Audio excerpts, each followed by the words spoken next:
Halo semuanya, Assalamualaikum warahmatullahi wabarakatuh.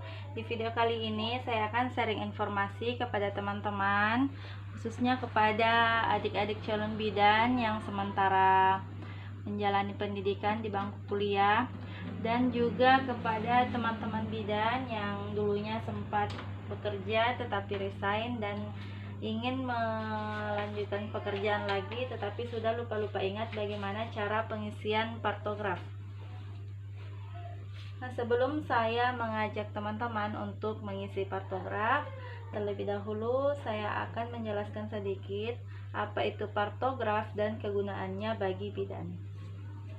Partograf itu adalah alat bantu untuk memantau kemajuan salah satu persalinan, dalam hal ini fase aktif, yaitu pembukaan 4 sampai pembukaan 10 atau lengkap. Adapun kegunaan dalam pengisian partograf itu adalah sebagai media bidan untuk mencatat hasil observasi kemajuan persalinan pada pasien, mencatat kondisi ibu dan janin, mencatat asuhan yang diberikan selama persalinan dan kelahiran, menggunakan informasi yang tercatat untuk identifikasi dini penyulit persalinan, dan yang terakhir menggunakan informasi yang tersedia untuk membuat keputusan klinik yang sesuai dan tepat waktu. Nah, jadi di sini saya rangkum partograf itu adalah sebagai alat bantu untuk bidan dalam menilai kemajuan persalinan pada pasien sehingga bidan bisa mengetahui tindakan selanjutnya apa yang akan bidan lakukan, apakah akan ditindaki atau kolaborasi dengan dokter atau merujuk pasien tersebut. Nah, kita mulai ya teman-teman. Kita lihat di bagian atas partograf. Di sini ini ada tertera nomor register. Ini kita isi sesuai dengan nomor register yang ada pada status pasien. Selanjutnya nama ibu. Nama ibu ini kita bisa isi secara lengkap, bisa juga pakai inisial. Di sini saya akan pakai inisial, misalnya nama ibunya taruhlah saya katakan Nyonya A. Selanjutnya umur ibu, misalnya di sini 27 tahun, kita tulis saja GPA. GPA ini artinya gravid, kehamilan, partus, berapa kali bersalin, abortus, dan keguguran. Ini kita dapatkan dari anamnese kepada pasien. Misalnya ibu mengatakan, ini kehamilan saya yang kedua, anak saya yang pertama lahir hidup, umurnya sudah sekian, saya tidak pernah keguguran. Berarti itu artinya G-nya G2, P-nya P1, A-nya 0. Ini kita tulis dalam bentuk angka Romawi. Tanggal berapa ibu datang? Misalnya tanggal 18 bulan 10 2022.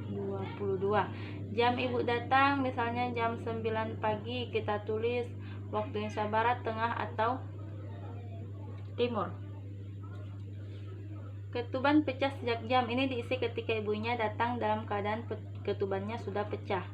Jika masih utuh kita kosongkan. Dan mules sejak jam berapa? Misalnya ibunya katakan, saya mules sejak jam 1 malam bidan, berarti kita isi jam 1 wita. Ini witanya menyesuaikan di mana tempat Anda berada ya. Selanjutnya kita akan mengisi kolom. Nah, yang pertama-tama kita isi yaitu pembukaan. Ketika ibu datang, bidan melakukan pemeriksaan, pastinya akan melakukan pemeriksaan dalam. Misalnya bidan dapatkan ibunya sudah pembukaan 7. Nah, kita cari di sini nomor 7. Nah, sudah kita dapatkan, berarti kita tarik garisnya dari nomor 7 ke garis waspada.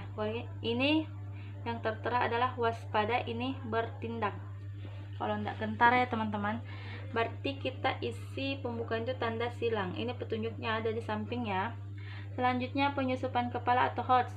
Bidan dapat 3/5. 3/5 itu artinya dia kepalanya sudah turun di HOTS 2 atau HOTS 2 menuju HOTS 3, seperti itu ya. Berarti kita cari angka 3 dan kita tulis dalam bentuk lingkaran pas di garis lurus yang pembukaan 7 tadi. Selanjutnya jam berapa kita lakukan pemeriksaan, otomatis ini pas ibu datang berarti jam 9.00. Kontraksinya pastinya kita akan pantau kontraksi ibu setiap 10 menit. Berapa kali ibu merasakan kontraksi atau his, misalnya 3 kali. Nah, durasinya berapa teman-teman? Misalnya durasinya 35 detik. Nah, di sini kita cari. Jika durasinya kurang dari 20 detik, berarti kita isi titik-titik. Jika durasinya 20 sampai 40 detik, kita isi arsir. Jika durasinya lebih dari 40, kita hitamkan semua kolomnya. Nah, tadi saya katakan durasinya itu 35 ya, berarti kita isi di sini 3 kali 35 durasinya, berarti arsir. Seperti ini ya teman-teman. Nah, selanjutnya, apakah diberi oksitosin dalam bentuk berapa tetes per menit, berapa ampul? Jika tidak, kita strip. Apakah diberikan obat-obatan atau diinfus? Jika tidak, kita kasih strip. Jika diberikan, ya tuliskan di situ. Nah, nadinya misalnya 80. Nah, kita cari angka 80, kita tarik garis ke pas di bawah pembukaan tadi. Tekanan darahnya 120/80. Nah, tekanan darah itu seperti ini teman-teman. Kita tarik. Oke. Suhunya berapa? 36,5. Apakah ibunya pernah buang air kecil? Pernah. Kita perkirakan berapa cc atau berapa mili.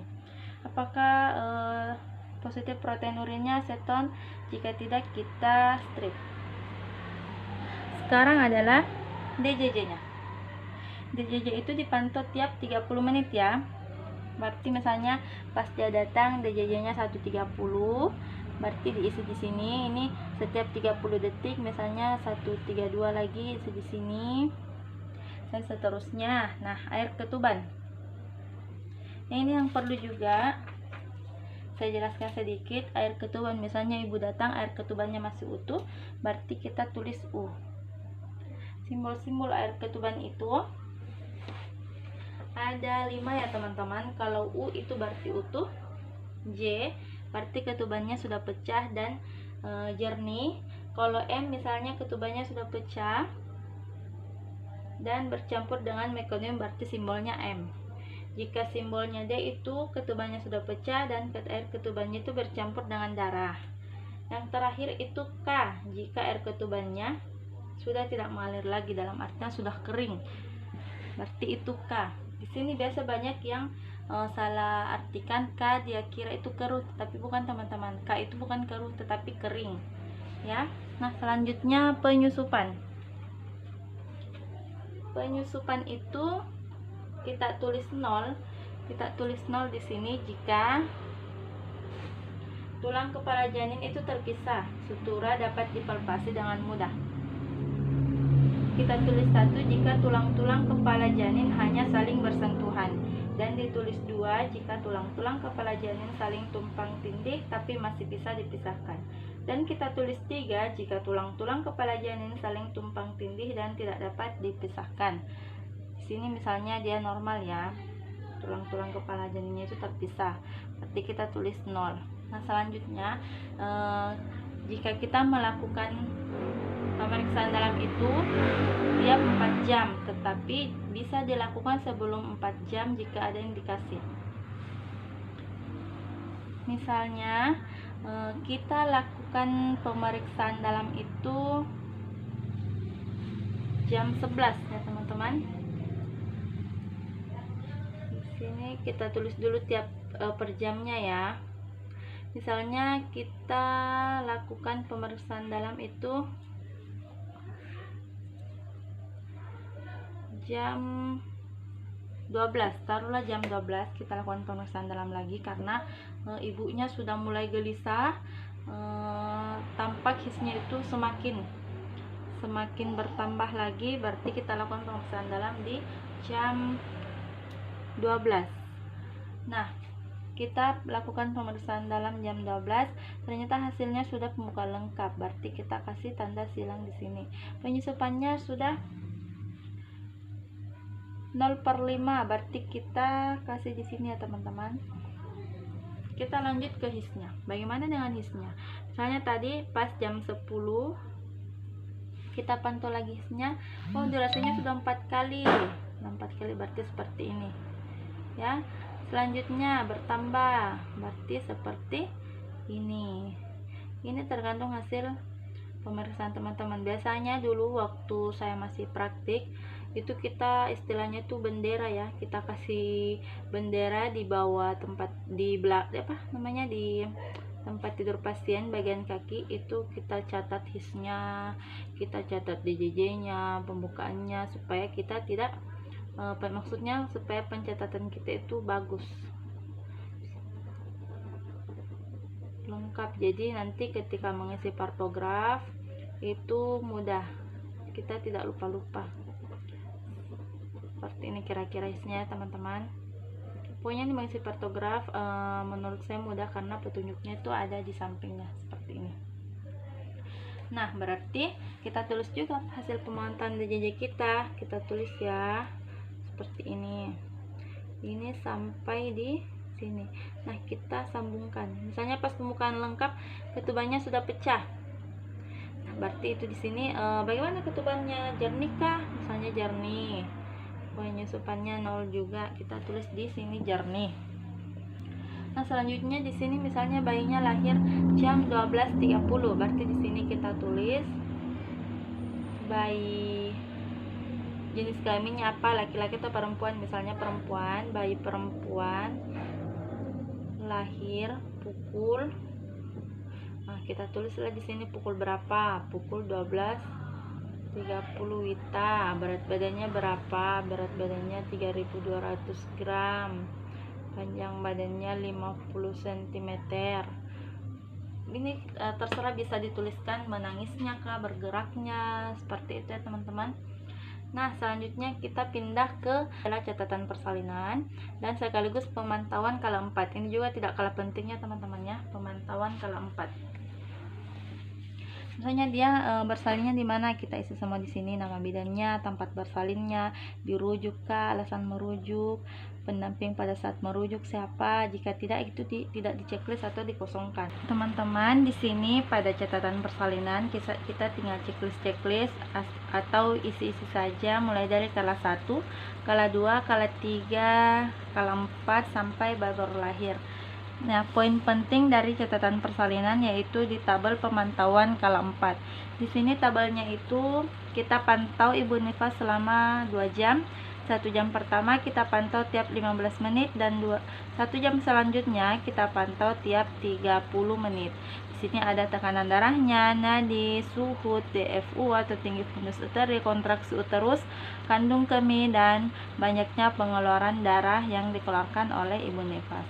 Nah, sampai segitu dulu ya teman-teman video saya kali ini. Terima kasih yang sudah menonton sampai habis. Jangan lupa klik tombol subscribe, nyalakan lonceng notifikasinya supaya kalian bisa update atau menonton video terbaru dari saya. Terima kasih. Wassalamualaikum warahmatullahi wabarakatuh.